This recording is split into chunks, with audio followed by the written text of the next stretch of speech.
So a couple of things regarding the droop and the deflection of the shaft.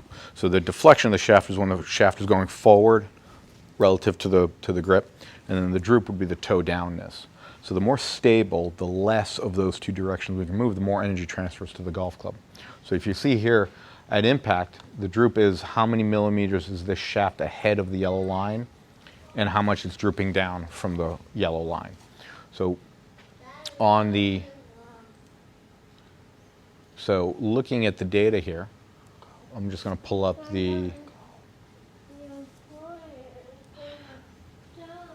so if we look at these three categories here, the deflection on all these shafts were pretty similar. The winner, the lowest one would be the 21 in the tour regular.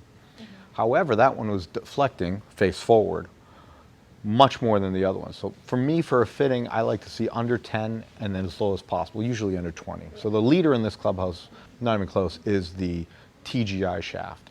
But if you were to say, if we had 15 different shafts and doing it, you would add up the two numbers and get the lowest out of both. So 8.5 and 24 is 32 and 3/4 roughly. Let's just do the math there. 32 and 50, 66.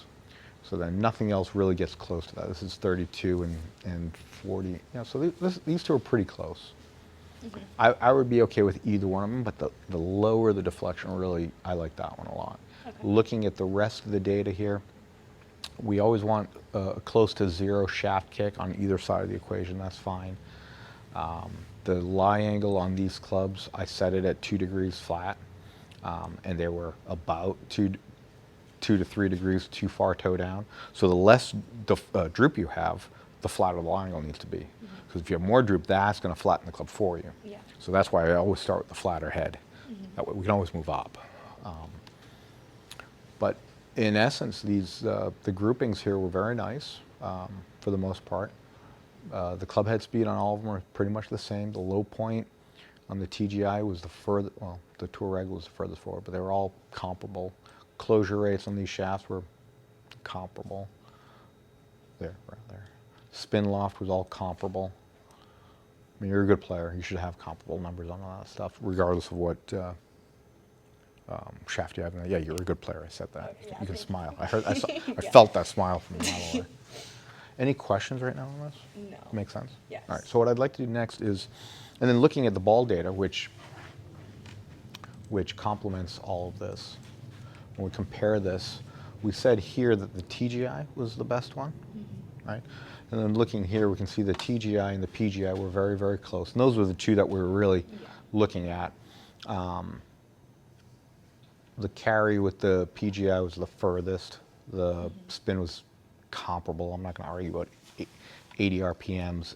And this is why you can't really tell the difference. You really need the benefit of gears to validate the ball flight, because any one of these on paper is close enough. They're not really different there. When we start getting to the peak trajectories, the TGI peak trajectory was 27, 28 with the PGI. They're very, very close. Proximity with the TGI was 9 feet 7 inches, which is the tightest with all of them.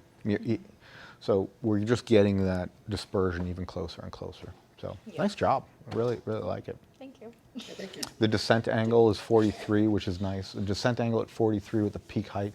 30 is the men's PGA Tour peak trajectory average, so 27 is close enough for government work. At your club head speed, again, not a PGA Tour, but an LPGA Tour player is going to be around there. But really, you want to make sure that the descent angle is in the mid 40s. 50 might be a little bit too much. That thing was going to be stopping down. But if you have a front pin, you really have to hit it to it. You want to be able to stop that thing quickly with height. So these were just standard shots. They weren't trying to hit a high shot. They were just standard shots. And that's where any one of these 4 shafts would be in the right ballpark. And that has to do more with the loft that we're starting with, 32 degrees versus 29.5 or 29 or 30 with yours, somewhere in that area. So it's 2.5 to 3 degrees softer, but you're hitting them just as far.